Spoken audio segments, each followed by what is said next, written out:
ಉತ್ತರಾಯಣಕ್ಕೆ ಭಾರತೀಯರು ಅಷ್ಟು ಪ್ರಾಶಸ್ತ್ಯವನ್ನು ಕೊಟ್ಟರು ಅಂತ. ಅಂದರೆ ದಕ್ಷಿಣಾಯಣ ಬಂದಾಗ ಶುಭ ಕಾರ್ಯಗಳನ್ನೇನು ಮಾಡೋಕೆ ಹೇಳಲ್ಲ, ಅಥವಾ ಒಟ್ಟಲ್ಲಿ ಭಗವಂತನ ಉಪವಾಸನೆಯಲ್ಲಿ ಇರಿ ಅಂತ ಮಾತ್ರ ಹೇಳ್ತಾರೆ.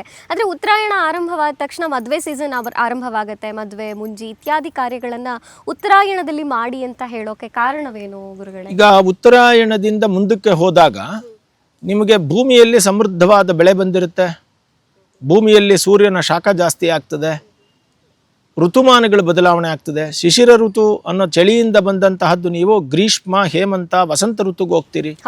ಇವೆಲ್ಲ ನಿಮಗೆ ಬಹಳ ಅನುಕೂಲಕರವಾದಂತಹ ಋತುಗಳಾಗ್ತದೆ. ಬದುಕೋದಕ್ಕೆ ಚೆನ್ನಾಗಿದೆ, ಪ್ರಾಣಿಗಳಿಗೆ ಚೆನ್ನಾಗಿದೆ, ಪಕ್ಷಿಗಳು ಮತ್ತು ಮರಗಿಡಗಳು ಹೊಸ ಎಲೆಗಳನ್ನು ಉದುರಿಸ್ಕೊಂಡು ಅವುಗಳು ಹಣ್ಣನ್ನು ಕೊಡುವಂತಹ ಜಾಗ ಅಂತ ಟೈಮ್ ಬರುತ್ತೆ. ವಸಂತ ಕಾಲ, ಕೋಗಿಲೆಗಳು ನುಲಿಯುತ್ತೆ. ಅಂದರೆ ಪ್ರಕೃತಿಯಲ್ಲೇ ಬದಲಾವಣೆ ಆಗುತ್ತೆ.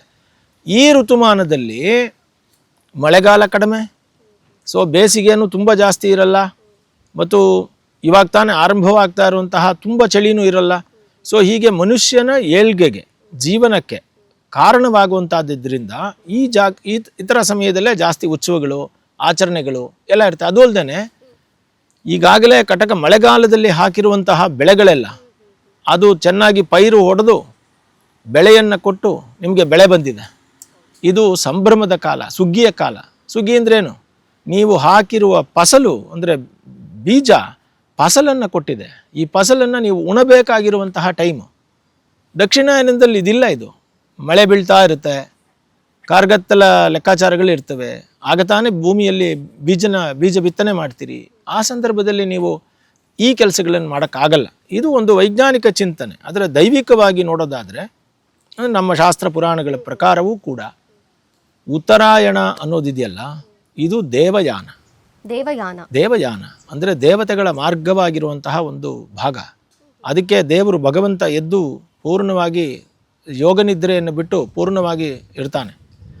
ದೇವತೆಗಳಿಗೆ ಬಾಗಿಲು ವೈಕುಂಠ ಏಕಾದಶಿ ಅಂತ ಒಂದು ನಡೀತು, ನಿಮ್ಗೆ ಗೊತ್ತಿರ್ಬೋದು. ಈ ವೈಕುಂಠ ಏಕಾದಶಿಯ ದಿನ ಬಾಗಿಲು ಓಪನ್ ಆಗುತ್ತೆ. ಉತ್ತರಾಯಣದಲ್ಲಿ ಭಗವಂತನ ಆ ಸಾಕ್ಷಾತ್ ಶ್ರೀಮನ್ನಾರಾಯಣನ ವೈಕುಂಠ ಓಪನ್ ಆಗುತ್ತೆ.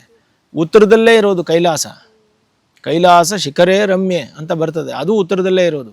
ಸೊ ಹೀಗೆ ಉತ್ತರಾಯಣ ಕಾಲ ಅನ್ನೋದು ದೇವಯಾನ ಅಂತಾನು, ಈ ಕಾಲಘಟ್ಟದಲ್ಲಿ ಮಾಡಿದ್ದೆಲ್ಲ ದೇವರಿಗೆ ಸಂಪ್ರೀತಿ ಅಂತಾನು, ಈ ಕಾಲದಲ್ಲಿ ಸತ್ತವರು ಕೂಡ ಮೋಕ್ಷಕ್ಕೆ ಹೋಗ್ತಾರೆ, ಅವರು ಪಿತೃಲೋಕಕ್ಕೆ ಹೋಗೋದಿಲ್ಲ ಅನ್ನೋ ನಂಬಿಕೆ ಇರೋದ್ರಿಂದ. ಅದಲ್ಲದೆ ಮಹಾಭಾರತಾದಿ ಕಥೆಗಳಲ್ಲಿ ಭೀಷ್ಮನು ಉತ್ತರಾಯಣಕ್ಕಾಗಿ ಕಾಯ್ತಿದ್ದ. ಯಾಕೆಂದರೆ ದೇವಯಾನ ಓಪನ್ ಆಗಲಿ ಅಂತ ಕಾಯ್ತಿದ್ದ. ದೇವಯಾನೇನ ಪತೇತಾಂ ಲೋಕ ಅಂತ ಬರ್ತದೆ, ವೇದಗಳಲ್ಲಿ ಬರ್ತದೆ. ಉತ್ತರಾಯಣಕ್ಕಾಗಿ ಕಾಯ್ತಿದ್ದ ಆ ಭೀಷ್ಮ. ಉತ್ತರಾಯಣದಲ್ಲಿ ಮೋಕ್ಷಸ್ಥನಾದ ಅಂತ ಬರ್ತದೆ. ಹಾಗಾಗಿ ಈ ಉತ್ತರಾಯಣ ಕಾಲ ಅನ್ನೋದೇ ಅತಿ ಪುಣ್ಯತಮವಾದ ಕಾಲ ಅನ್ನೋದು ಬರ್ತದೆ. ದೇವತೆಗಳ ಆರಾಧನೆ, ಹೊಸ ದೇವಾಲಯಗಳ ಪ್ರತಿಷ್ಠಾಪನೆ, ಹೊಸ ಭೂಮಿ ಪೂಜೆ, ಗೃಹ ಪ್ರವೇಶಗಳು, ಮದುವೆಗಳು, ಮುಂಜಿಗಳು ಇವೆಲ್ಲವೂ ಅತ್ಯಂತ ಪ್ರಶಸ್ತ. ಮತ್ತು ಉತ್ತರಾಯಣದಲ್ಲಿ ಪ್ರಾಣ ಬಿಡೋದು ಕೂಡ ಅತ್ಯಂತ ಪ್ರಶಸ್ತ ಅಂತ ಉತ್ತರಾಯಣಕ್ಕೆ ಅಷ್ಟು ಮಹತ್ವ. ದಕ್ಷಿಣಾಯನದಲ್ಲಿ ಪಿತೃಯಾನ ಅಂತ ಹೆಸರು. ಇದಕ್ಕೆ ದೇವಯಾನ ಅಂತ ಹೆಸರು, ಅದಕ್ಕೆ ಪಿತೃಯಾನ ಅಂತ ಹೆಸರು. ಸಾಮಾನ್ಯವಾಗಿ ಪಿತೃಕಾರ್ಯಗಳನ್ನು ಮಾಡೋದಕ್ಕೆ, ವ್ರತ ನೇಮ ಅನುಷ್ಠಾನಗಳನ್ನು ಮಾಡೋದಕ್ಕೆ, ಪಿತೃಗಳನ್ನು ಸಂಪೂಜನೆ ಮಾಡೋದಕ್ಕೆ ಆ ದಕ್ಷಿಣಾಯನವನ್ನು ಬಳಸ್ತಾರೆ.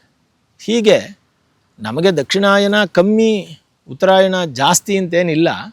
ಆದರೂ ಉತ್ತರಾಯಣದಲ್ಲಿ ಮುಂಜಿ, ಮದುವೆ, ವೈಜ್ಞಾನಿಕವಾಗಿಯೂ ದೈವಿಕವಾಗಿಯೂ ಉತ್ತರಾಯಣಕ್ಕೆ ತುಂಬ ಮಹತ್ವ ಇದೆ.